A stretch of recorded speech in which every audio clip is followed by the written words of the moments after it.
Bonjour à tous, merci beaucoup pour cette invitation. On est ravis avec Judith de pouvoir vous présenter un petit peu à la fois un petit rappel, les grandes lignes de la réforme de l'accès précoce, vous savez, qui a été mise en place en juillet dernier, qui est une réforme structurante pour la HAS et pour la direction, puisque elle s'est également accompagnée d'une réorganisation de la direction pour vraiment nous mettre en ordre de marche pour être à la hauteur des enjeux de l'accès à l'innovation. Et la création de la cellule que dirige Judith en est également un exemple, puisque donc Judith coordonne tout le sujet des données en vie réelle au niveau de la direction, un sujet transversal qui nous paraissait très important de mettre en œuvre en complément de tout ce qui concerne l'évaluation des données des essais cliniques. Donc concernant la réforme, je vais essayer d'être assez pédagogique, mais de ne pas rentrer trop dans le détail, parce que je pense que c'est une réforme qui maintenant est bien connue, mais c'était pour essentiellement vous rappeler le positionnement de l'accès précoce dans le développement clinique d'un médicament. Donc évidemment, l'objectif n'est pas de se substituer aux essais cliniques et ne pas concurrencer le plan de développement et notamment les données de phase 2 et 3 des médicaments. L'objectif de l'accès précoce, c'est vraiment de combler les trous dans la raquette de l'accès aux patients des médicaments innovants. Et l'objectif de cette réforme, puisqu'elle elle ne sort pas du néant, l'objectif de cette réforme, c'est vraiment de venir apporter une forme de simplification des dispositifs préexistants, puisque auparavant, vous savez, on avait un certain nombre de dispositifs, notamment ATU de cohorte, post-ATU, ATU d'extension d'indication, etc. Donc là, l'objectif, c'est vraiment d'uniformiser finalement le dispositif d'accès dérogatoire et d'accès précoce, le simplifier, le cadrer dans le temps, puisque c'est pareil, avant, on n'avait pas de délai réglementaire qui s'appliquait aux ATU de cohorte. Là, l'évaluation doit se faire dans un délai court, puisque c'est 3 mois, 90 jours qui comprennent donc les délais d'évaluation par la NSM et par la HAS. Et puis un enjeu de prévisibilité avec une doctrine d'évaluation et des critères d'accès à cet accès précoce, donc aussi bien côté ANSM que côté HAS. Donc effectivement, cette demande d'accès précoce, elle se fait sur demande du laboratoire. Et donc il y a une évaluation, comme vous pouvez le voir, du bénéfice-risque par la NSM qui précède l'évaluation des 4 autres critères que je vais vous présenter par la HAS. Donc ces 4 autres critères, c'est maladie grave, rare ou invalidante, l'absence de traitement approprié, le fait que la mise en œuvre du traitement ne soit pas différable et le caractère présumé innovant au regard d'un éventuel comparateur cliniquement pertinent. Donc l'avis de la NSM évidemment est un avis conforme, c'est-à-dire que dès lors que la NSM considérerait que le bénéfice-risque n'est pas établi, eh bien, il n'y a pas d'évaluation par la HAS des 4 autres critères. C'est important de l'avoir en tête. Donc comme vous pouvez voir sur le côté gauche, les délais sont cadrés dans le temps. Il faut savoir aussi que l'accès précoce est conditionné au recueil de données de vraie vie, donc les données du PUTRD, le protocole d'utilisation temporaire et de recueil de données. C'est très important parce que c'était une critique qu'on pouvait faire aussi préalablement au dispositif d'ATU, de cohorte notamment. Là, l'objectif, c'est vraiment de structurer ce recueil le plus tôt possible, donc idéalement, effectivement, le plus tôt possible avant l'AMM. Et c'est vrai qu'on a tendance à encourager vraiment les dépôts d'accès précoce vraiment en pré-AMM. C'est vrai que le post-AMM a un intérêt aussi, et on le comprend bien, entre le moment où on évalue le produit côté HAS et la négociation du prix. Mais vraiment, je pense que le cœur et le sens de toute cette réforme, c'est vraiment d'avoir des accès extrêmement précoces et de pouvoir contribuer au recueil de données, à la structuration de toutes ces données qui pourront compléter celles des essais cliniques et venir enrichir l'évaluation par la commission de transparence. Ça permet aussi, côté HAS, d'avoir un contact très rapproché, un suivi vraiment du produit tout au long de son cycle de développement. Et ça, c'est vraiment important. Je pense c'est important et bien à la fois pour les industriels et puis aussi pour la HAS, parce que ça nous permet d'avoir cette interaction, cet espace de discussion et d'échange qui permet de ne pas se retrouver finalement au moment du droit commun avec un produit pour lequel on n'a pas les données nécessaires pour pouvoir conclure. Et je pense que c'est un engagement important aussi pour les patients d'avoir des réponses aux questions de l'apport du produit au moment du droit commun. Important aussi d'avoir en tête que le produit doit être mis à disposition pour les patients dans les 2 mois qui suivent l'autorisation d'accès précoce. Donc là aussi, un engagement fort des industriels pour mettre à disposition rapidement des patients le produit. Et puis, donc, l'industriel doit également s'engager à demander une AMM dans les 2 ans qui suivent l'autorisation d'accès précoce. Donc là, un petit schéma qui vous récapitule un petit peu le process pour l'accès précoce post-AMM. Donc, c'est grosso modo comme pour le pré-AMM, sauf que nous n'avons plus à ce stade-là d'avis de la NSM, puisque l'AMM permet de statuer sur le bénéfice-risque. Alors, je vais aller rapidement sur le bilan d'activité. Il nous paraissait important, au-delà du rappel du process, si vous avez des questions, évidemment, vous pourrez nous les poser, un petit bilan d'activité à 8 mois, puisqu'on commence à avoir, même si le nombre n'est pas encore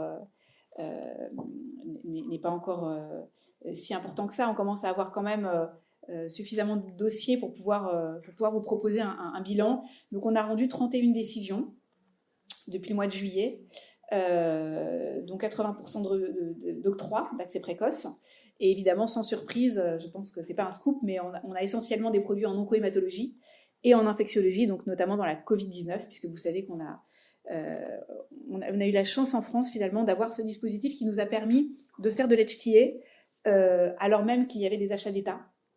C'est quelque chose qui nous est vraiment envié, je pense, d'un certain nombre de pays européens, puisque on a pu, grâce, je pense, à l'agilité de ce process, vraiment conditionner finalement les achats d'État par cette évaluation par la HAS dans le cadre de l'accès précoce dans la Covid-19. Alors là, vous avez des petits graphiques qui vous présentent la répartition des dossiers entre pré- et post-AMM. Donc vous voyez, on a beaucoup de post-AMM, mais ce qui s'explique largement par le fait que nous avons eu à gérer, et ça a été très compliqué en termes de process, toute la partie transitoire entre les ateliers de cohorte et l'accès précoce. Donc il a fallu qu'on évalue les dossiers en cours d'ATU de cohorte pour les passer dans le nouveau dispositif, d'où le nombre important de décisions post-AMM en particulier.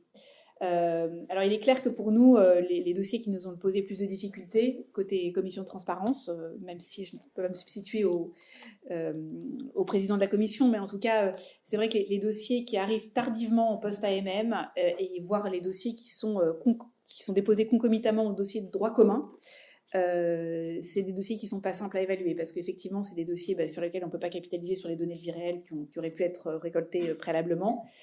Et puis, on voit bien que le plan de développement est finalisé, donc c'est compliqué d'avoir cette notion de présomption d'innovation alors même qu'on est dans le droit commun. Un petit bilan sur les délais. Donc, comme vous pouvez le voir, et ça montre un petit peu la quantité de travail qui a été fournie par les équipes pour l'entrée en vigueur de ce nouveau dispositif. C'est des délais qui ont été largement inférieurs aux délais réglementaires. Voilà, on est en moyenne à 53 jours quand on inclut post-AMM et pré-AMM, mais je pense que c'est important d'avoir les délais pré-AMM en tête, parce que le post-AMM, finalement, très souvent, il n'y a pas d'enjeu d'accès, puisque c'est des produits qui sont en ATU de cohorte ou qui sont déjà accessibles.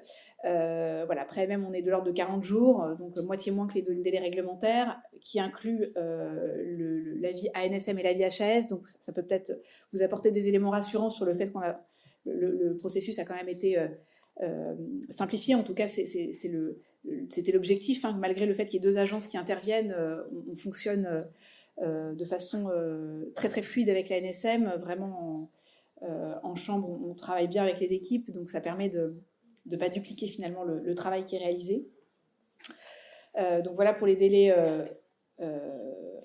réglementaires, sachant qu'on avait même, pendant la période transitoire, des délais d'instruction qui pouvaient être relevés à 4 mois et qu'on n'a jamais utilisés. Et donc, un petit focus sur la Covid. Donc, comme vous voyez, sur la Covid, on a même été bien en deçà des 40 jours. Donc, si vous sortez le Ronaprev, donc avec le petit 3, qui en fait était un post-AMM, puisque le Ronaprev 3 correspond à l'indication en curatif qui avait été préalablement octroyée par l'ANSM dans le cadre de l'ATU. Donc, c'était un produit qui était déjà accessible. Donc, si on sort ce produit-là, vous voyez qu'on a des délais de l'ordre de 3 semaines. Pour les médicaments dans la Covid. Donc c'est vrai que ça a été des traitements très très rapides. pour être au rendez-vous de cet enjeu d'accès pour les patients. Voilà, je vais peut-être laisser la parole à Judith pour la partie PUT, à moins que vous préfériez qu'on prenne les questions en 2 temps, comme vous voulez. Non, on y va ?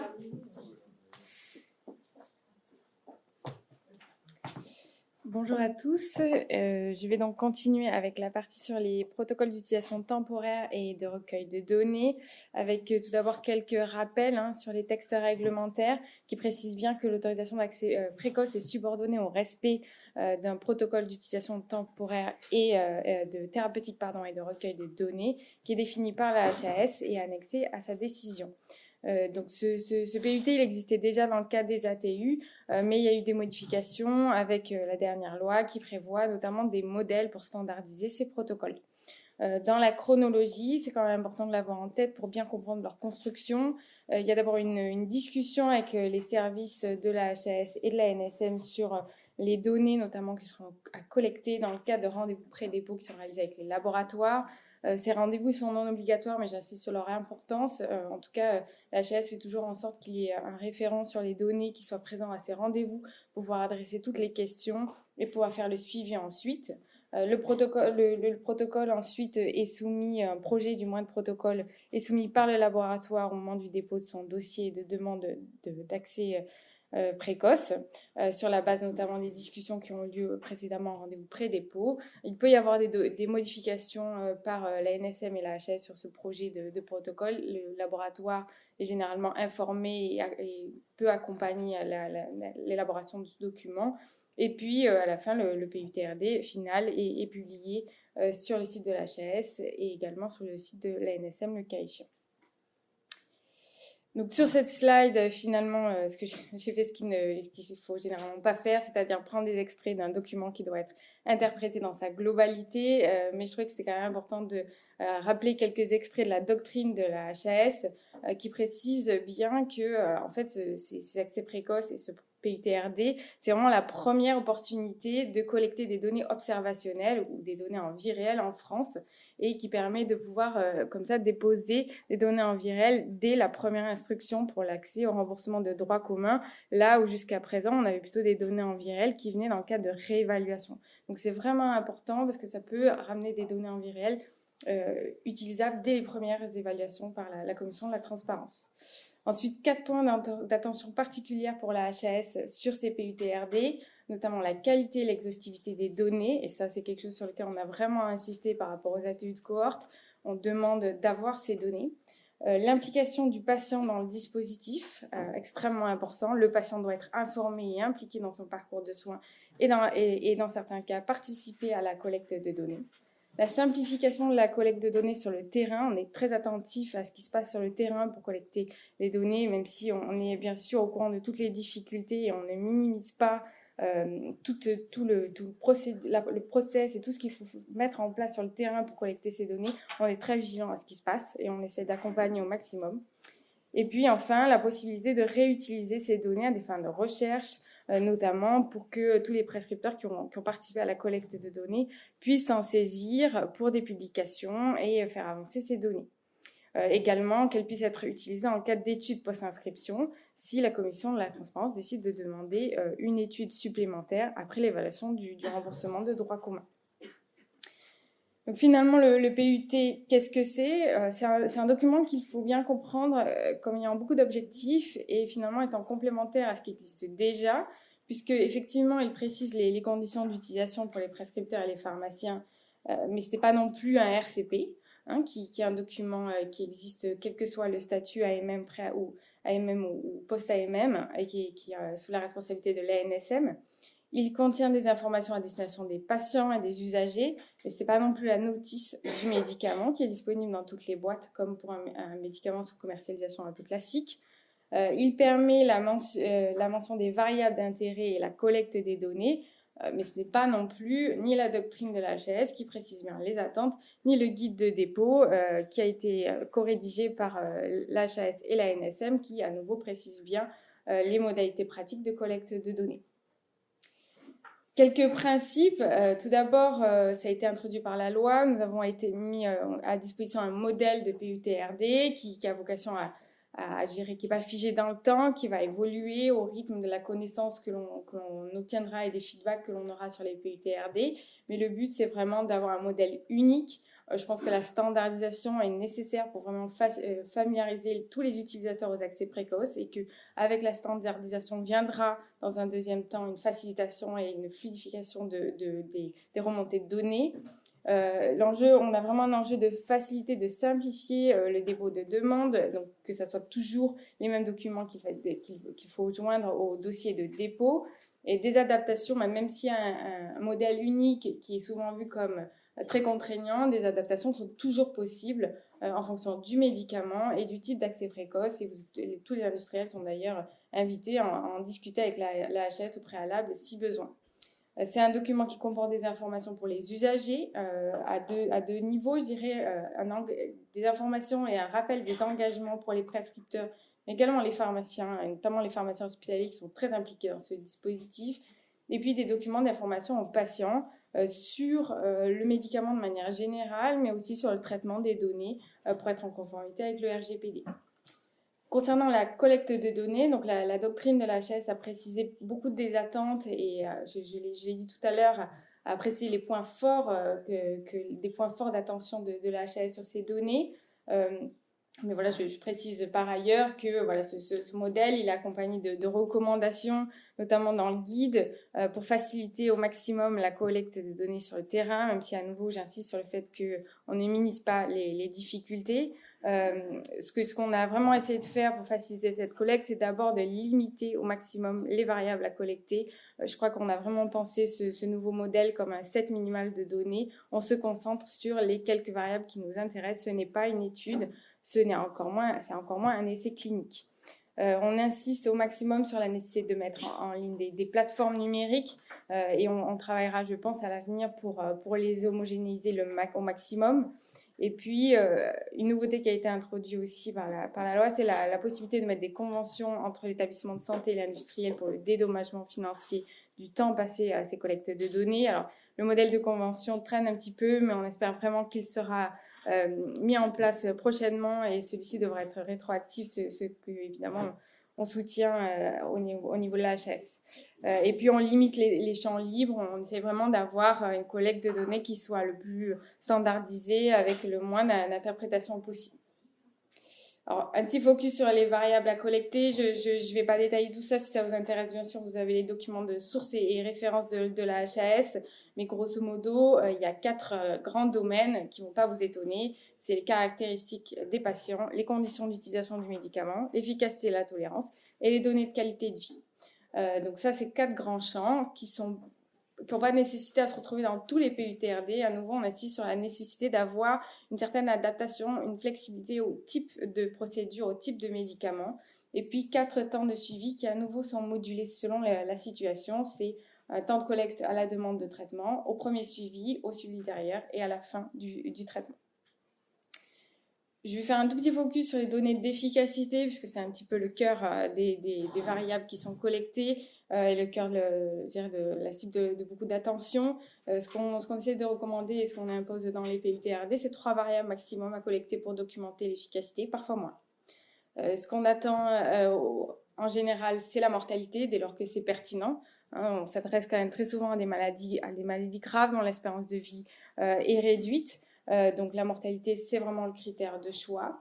Le numéro 2, c'est une adaptation du critère de jugement principal de l'étude pivot, ou un critère secondaire si celui-ci est plus pertinent. Bien sûr, on l'adapte à la pratique courante. Il est hors de question que l'on demande un scanner, un IRM tous les mois aux patients, comme ça pourrait être fait dans un essai clinique par exemple.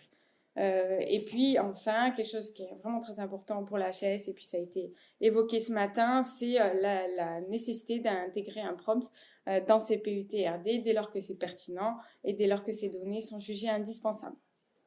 On préconise de réutiliser les prompts des essais cliniques pour avoir géré une interprétation de ces données dans leur globalité, mais à nouveau, des adaptations sont possibles. On sait qu'il existe des maladies dans lesquelles il existe beaucoup de prompts standardisés et des maladies dans lesquelles c'est beaucoup plus rare. Voilà le détail un petit peu pour les recommandations. Ça a été évoqué ce matin, donc finalement, c'est rien de nouveau. Le fait qu'on souhaite un questionnaire qui est spécifique à la maladie, validé dans celle-ci, Si ce n'est pas le cas, des options sont possibles, notamment des questions de type Global Impression of Change ou d'autres questionnaires génériques qui peuvent être discutés au cas par cas avec la HAS et où les industriels sont toujours invités à ouvrir cette discussion-là. Et puis, on demande une justification systématique de l'absence de prompts dans les PUTRD. En post-AMM, ça a été évoqué par Lise, la situation est souvent vue comme différente. En pré-AMM, on a un PUTRD qui est très complet, la certitude elle est majeure, le médicament il n'a pas encore d'autorisation de mise sur le marché. En post-AMM, on considère qu'il existe des exceptions, hein, et notamment quand une première autorisation a été obtenue avant l'AMM. Dans ce cas-là, il y a une continuité du recueil de données.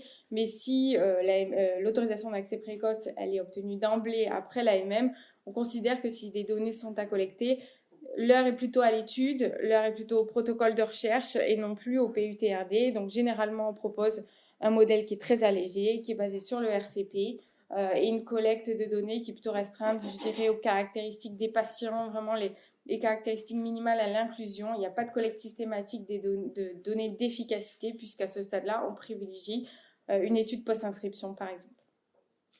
Voilà. Et pour finir, rapide bilan à la mi-mars, finalement, il y avait 25 PUTRD en cours et ouverts à l'utilisation, 15 qui prévoyaient un recueil d'efficacité, et puis voilà, je vous dis 2 avec PROMS, vous allez peut-être être surpris et penser que c'est très faible. En réalité, c'est parce que, comme je l'ai dit, beaucoup de ces accès précoces étaient post-AMM, et dans ce cas-là, il n'y a pas de recueil d'efficacité systématique. Le PROMS est une variable d'efficacité. Donc finalement, je crois qu'il y avait quelque chose comme 6 accès précoces pré-AMM ouverts lorsque j'ai fait ce bilan. Donc 4 qui étaient dans le Covid, et pour le Covid, dans les patients qui étaient très sévères en réanimation, nous n'avons pas jugé pertinent de rajouter cette lourdeur dans la collecte de données. Donc finalement, il restait 2 accès précoces qui ont tous les deux un PROMS dans le PUTRD. C'était ORTC QLQ-C30 puisqu'il s'agissait de 2 médicaments en oncologie. Voilà, donc on a fini pour notre présentation. N'hésitez pas si vous avez des questions.